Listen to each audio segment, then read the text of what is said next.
Hey guys, welcome back to the park with a terrible name. And today is quite a long episode. It's much longer than I actually planned to make it at first, or than it really was. The second and third episode were actually just about roughly 12 minutes each. And it felt like 12 minutes was just a little bit too short to make an episode. 24 minutes feels too long. But I'd rather just get it out there and just be one good video instead of just two videos where I kind of feel like they're not exactly great enough or up to standards. So what I'll be doing in this episode is quite a lot, especially given that I'm not going too much into detail with this park, since it is obviously still a vanilla version of the game. It's a very early version of the game. It's also a very early made park, and the community hasn't really done as much in the game yet as you might see in the future, definitely, and we'll probably also look back at this park in the future and be like, well, that's not really great. But yeah, in general, it's pretty quickly made, and it's not something that I wanted to put a lot of hours into making all the little details, but just generally try to show off the game as much as possible and actually get this thing done before the deadline was the entire idea behind it, really.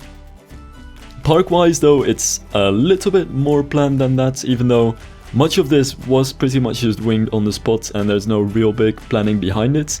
I do have some plans for laying down the main street like this, and having, after the main street, just a small plaza but nothing Disney-esque. It should still really be a more organic park and more like some smaller parks rather than the really large laid out and planned parks like Disney are. And it'll also have less areas and less themes, really, just because I really want to stick to just the things that are actually feasible and good to show off in the game at the moment with the current vanilla pieces. And yeah, that's really what went into the layout. So it'll just be one main street, a small plaza at the end, and from that the park layout will just sort of flow organically, and it's pretty easy to at least come up with that on the spot and not have to really plan it out beforehand and try certain things and see what really works layout wise.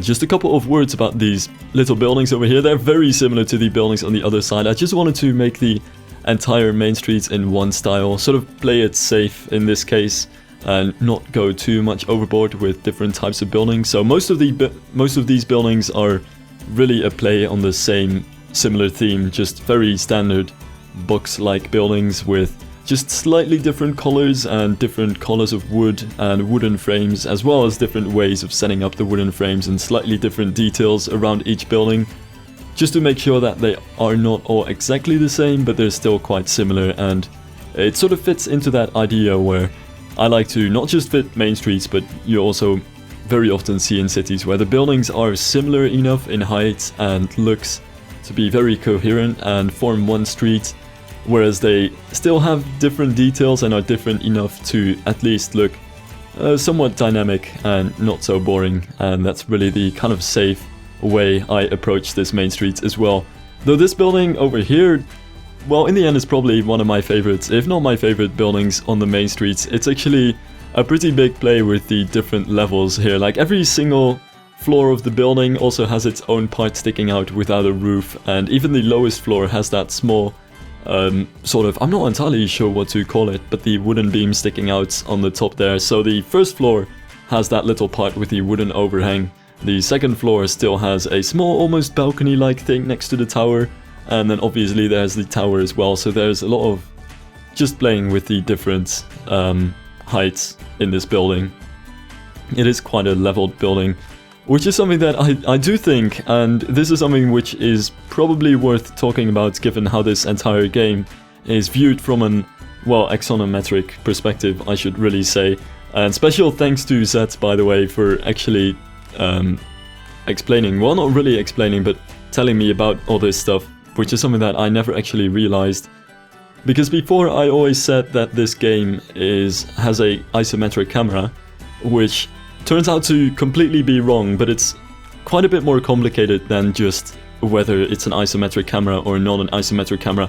One of the things which I think is a really important, I guess for me at least, a draw to this game, and why I think it is really so similar to the original Roller Coaster Tycoon games, but also very much to the other games within the same genre that also have this isometric look, is that it has that very isometric look and you can't look at buildings from the side.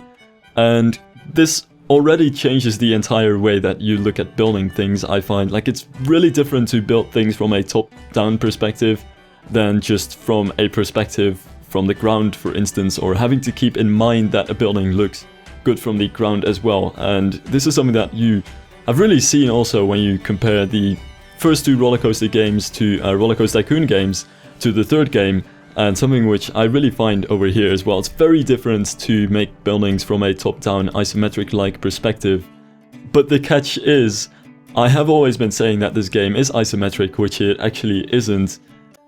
And Zed actually said it's trimetric, but I'm actually not so sure about that either. I am pretty sure, though I don't exactly claim anything, given that I don't spread things that are completely untrue, but I am pretty damn confident that this game is just in 3D. It simply has a trimetric camera by default, but you can move the camera around freely as long as you don't go below a certain angle vertically. So it'll always sort of have that isometric look to the game, but it's very much different from the real isometric look, and even different from a trimetric look, since you can freely rotate the camera, since you have the different angles and the different rotations, which you definitely couldn't do in games like Roller Coaster Tycoon 1 and 2, where everything is just sprites. But really the big difference with Parkitect is that Parkitect is actually a 3D game, and everything is 3D modeled, and you can even see it in 3D if you slightly change the angle of your camera, or if you get some mods to get an on-ride mod or a free look camera mod, which is also quite a popular thing, though something that I don't really want to get into, just to preserve that sort of nostalgic and classical look of the game, since I think this game is really just built for a isometric type of look, and really why that works best for it. But yeah, that's why Parkitect, at least I feel, it is definitely 3D, and it has a touch of the isometric / trimetric camera perspectives in there, but it's neither really, and in the end it is still a 3D game. It just sort of incorporates the camera mode to have this very nostalgic, well, really classic to the genre almost look to it, which is something that I personally really like, but I also find it something which can be quite a polarizing graphic thing. Anyway, to actually get it back to the park over here again, I really need to thank Free the Bear for actually giving the idea of a river. I was originally planning to make this just a plaza without anything in the middle, but the river actually added a lot, and I can't really take credit for the idea originally because it was definitely Free the Bear's, but I'm actually really happy with how it turned out with the river, especially given the Alpine scene. It just helps a little bit more, as you very commonly see like these little rivers making their way through these Alpine towns with these rocks in the river. It's also a really good excuse to get some rocks in, which are absolutely amazing, and it just makes the entire scene a little bit less boring and less flat. One of my main gripes with having large areas with a lot of pathways, like large plazas or central squares in a park, is that it turns into this very large area where you can't really have anything going. You can't really have interaction between certain scenery elements or certain buildings and their scenery, because it's just flat and it's really boring. It doesn't really give you anything to look at, and there isn't really any playful interaction between the parts or of the scenery really. And that's why I feel just a thing like a river can break that up really nicely, where you just have this lower part and this part where you don't really have the paths, and it just looks a lot better. Not to mention that I really do like the way that the water looks in the game. As simple as it is, it's one of those things where I feel the game has a really clean look. I've heard people say that Parkitect has terrible graphics, which is not something that I would really go with. It just has a very old school graphic style to it, but the graphics are actually not too bad. I'm actually really happy with certain things like the bloom, and hell, I think there's even a tilt shift camera in the game at the moment. And yeah, one of those little things where I feel it has a really clean look in the art style is definitely the water with that white sort of foam on the side, which just makes its way around all of the scenery items which you put in the water. It seems like a really small thing, but it's really in the small things that I like Parkitect most, and it's also mostly the small things which I can't really talk about or show in videos like this, simply because I can't exactly plop down trees in real time and actually see their movement and the way that they sound when you plop them, but it's things like that I like most about the game at the moment, because generally what Parkitect is doing has just been done before by other games before it, but it still has some new things to offer in many different smaller aspects of the game, and that's where I most appreciate it at the moment. Anyway, I just skipped a pretty big part in the time-lapse over there. I actually spent just about an hour trying to sculpt some mountains and seeing if I could make a roller coaster go through it, but that turned out not to work that great, and just decided to discard that idea in favor of just leaving this area a bit more empty and deciding some other day what to actually do with this area. So at this point I really just felt like a quick experiment, which was inspired by, I believe it was DG who did this originally, just placing some different building elements on a flat ride just to make it look a little bit more interesting than just an outdoor flat ride. And especially since this is a teacups ride, which in real life often do have a pavilion over them, I barely even know any examples where they don't. I really wanted to just get a simple building over it, just to keep people dry while it rains perhaps, but also just to make it look a little bit more interesting and make the entire area feel a little bit less flat. So that was really the idea behind that, and that was originally the end also of the second episode. And in this second half, which is actually a separate episode, I'll be getting to some other areas of the park. Like, the idea was that episode 2 would be finishing the main street and the area around it, and this episode would focus on a new roller coaster and an area around that roller coaster, basically. So that's what I'll be getting to here. It's a pretty standard roller coaster. Like, I am really not going to do anything completely outside the box or anything too spectacular with this theme. I just want to try like the main tropes of theme parks and make it sort of standard, while also trying the different unique things that the game has to offer to at least show that off as well. So I wanted to get a arrow looping coaster, very standard, double looping and double corkscrew. Might actually be Vekoma as well. I still haven't decided on what brand it actually is, and it was actually just a lot of fun to get that in here. I felt like a different coaster wouldn't really work as well, given that I didn't want to really use too much space with this coaster, but I also wanted to get as much path and scenery interaction in as I could.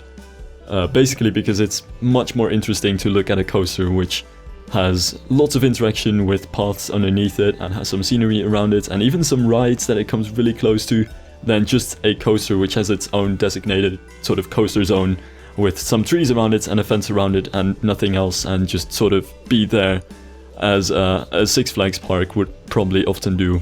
So that's something I really wanted to avoid. And what I should also really say is that I was trying to get this very standard old roller coaster tycoon feeling to it, because I was really trying to find a balance between going for a realistic park, and this is probably obvious at this point, between a realistic park and making it look much more like a fun game, which is something that I think pretty much any game within this genre has to overcome. And it's a pretty important point, I feel, that you have to be able to both cater to the very like the hardcore coaster enthusiasts and park enthusiasts who want to get the exact ride tracks and make realistic looking parks, which definitely makes sense in a Parkitect sense, given, for example, that the Roller Coaster Tycoon 2 scene is actually still very much alive, with some really realistic parks being made in that as well. But on the other hand, you also have the more casual gamers who just wanna focus on the gameplay and make a fun park, but not spend a ridiculous amount of time on getting to know exactly how to build things, and just spend a lot of time on perfecting the park in a very realistic way. So those are like the two general audiences. There's definitely, you can split it up in much more, but I've always felt like those are the two major groups that you will have to be able to address in the game. And that's also what I sort of tried to do with this park, like trying to make it like a realistic park, but at least have some sense of Roller Coaster Tycoon in there, so it has a bit more maybe interaction and it's a bit more all over the place than real life parks.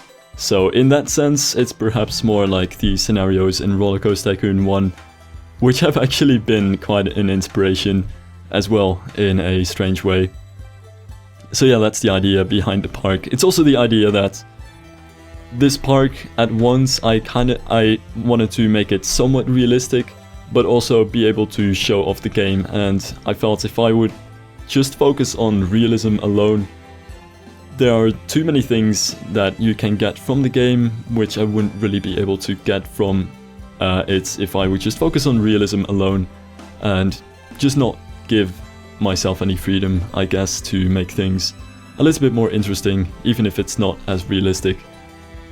So yeah, that's basically the idea. Plus, I just wanted to have fun, obviously. This was actually streamed, and I rarely ever stream my time lapses, but I actually had, I don't remember who it was. I think I had both the developers of the game in the stream at that point in time. At least one. My memory is really bad, so I'm sorry about this. But that was actually a lot of fun and actually quite helpful as well. And like I've said before as well, during this series you also find that I'll be picking up some new stuff which was just added to the game for this particular park. Like the path texture, the stone path texture was actually not in the game prior to this park being made, or at least it wasn't really released to the public prior to this park being made, and it's something which I actually got. And the ability to raise fences was actually something that I think came either in this episode or the episode after it, which also turned out to be a really big difference and be quite useful. There was even another special fence, the Jaeger fence, which I don't know exactly where I used it. Right, I used it on that fence on the main street side of the little river around here, and it's the fence which has the little sort of X pattern in it, which is really nice and really has that Alpine style to it as well.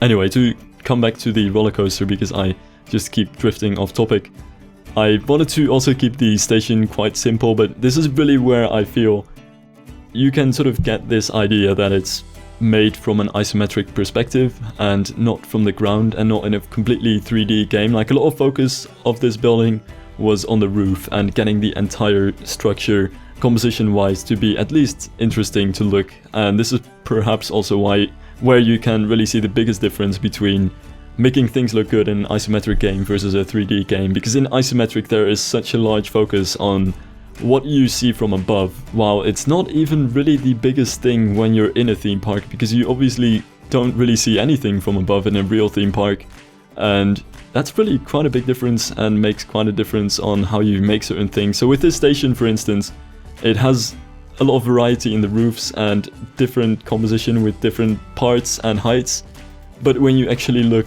at the walls, they are all very much the same and just use the same windows and awnings and same stone textures underneath it as well, so that's definitely not as interesting there. Next to the coaster, or next to the station I should say, I just wanted to get a quick transfer track in to play around with that idea a bit, perhaps cater more to the coaster enthusiasts in a sense, and just have that quick transfer track. Nothing special, but I'm actually quite happy with how it's turned out, and it's quite possible to make a decent looking transfer track in the game already. And I also just wanted to have a quick bell tower in the station, because if any of your building or any of your buildings, yeah, is really looking a little bit boring and a little bit bland, you can almost always spice it up with a little bell tower in most themes in which a bell tower would make sense. That is, don't try to add like a Japanese bell tower to a temple building itself or something like that. That would be awkward, but especially in an Alpine setting or medieval settings or very similar European themes especially, it works out quite well. And for the rest of the coaster, I just wanted to decorate it in a rather simple way, not really go overboard with the scenery, just make it more of a sort of foresty look and do the foliage and general gardening, do most of the scenery jobs. And it's also quite inspired, I should say, by Busch Gardens Williamsburg, which is a park really known for, well, probably some of the best gardening in theme parks in the entire world. And something that I do like to take quite some inspiration from, especially given that they do have some fairly typical coasters for theme parks as well, and an Alpine theme which is actually quite beautiful too. So yeah, that's really that. And aside from that, is pretty standard. I didn't really want to experiment too much with the trees either. Like, the trees don't have, or at least at the moment, don't have like the completely free color palette, and you can choose from the colors at the moment. And most of the colors are actually not different shades of green, but different shades of red and orange, autumn-ish colors. So definitely something that I might want to tackle in the future, especially if I get to a Japanese theme, but not something that I really wanted to do over here. Just wanted to keep it quite simple and just keep the green tones over here. And just because I couldn't let any area be completely without any single building, I did want to make a small, almost replica of a small Alpine tower, which I had on the other side of the main street as well. So that sort of semi-symmetry is going for the park at least. But this will be right about the last of the Alpine area, I should say, and the rest is really just finishing up this area. In the next episode, or episodes, no, it's going to be one episode, I believe, I'll try to tackle a Roman theme actually, which is something that is surprisingly feasible in this game, and which I am actually really surprised with how it came out. I should also really say that with the game, it's very much like the original Roller Coaster Tycoon games in a sense that you really have this fantasy aspect to how the game looks. Like, obviously, you can't create a realistic park since you're pretty much locked to the grid, and the art style is very simple, but it's that sort of realism aspect where you can sort of imagine what your park would look like if it were actually real. And this is what I feel, for me at least, is a draw to this game, and also what it is actually quite good at, and what it shares with the original Roller Coaster Tycoons, is that obviously any park is not going to look realistic, but you can make parks in such a sense that they sort of seem realistic in a general layout, and it's really fantasy. It doesn't sit in the uncanny valley like perhaps the vanilla Roller Coaster Tycoon 3 would be, where it's trying to be realistic but it doesn't quite work well and it just looks off in the end. But you can sort of create a general sense of how things would look realistically, and you can imagine it, and that's what I feel is also a strength with different themes, since the vanilla pieces are quite free in how you can place them on the grid, and you can choose any color that you like and combine them in many different ways. So they actually allow for many uses, as long as, I guess, your imagination allows it, really, as cliche as that sounds. So the Roman theme is actually pretty feasible, and while I haven't tackled the Japanese theme at all, it is something that I do wish to do at some point in the future in this park, just because I feel it is probably worth a try. And there are a couple of other themes as well which I would like to get into. The only really things that make it a bit harder is that the absolute details that would be necessary for certain things aren't there, and there aren't any spires at the moment, or at least there aren't any long spires, so there are just certain medieval or church-like themes that you can't really do. But in general, creating a general idea of a certain style or a theme is possible with countless types of themes and styles, with the very limited vanilla pieces, just because how flexible you can actually, how flexibly you can actually use them. So that's something which I really like as well so far. But yeah, that's basically just about it for this episode, just with a couple of final touches on the pathworks. Thank you guys for watching, and I hope to see you guys in the next episode, in which I'll actually try some Roman stuff, like some Roman temples in that case, and get one of my favorites flat rides from this game, and which I'm very surprised actually it was added to the game, and see how that fits in the Roman theme. So bye bye.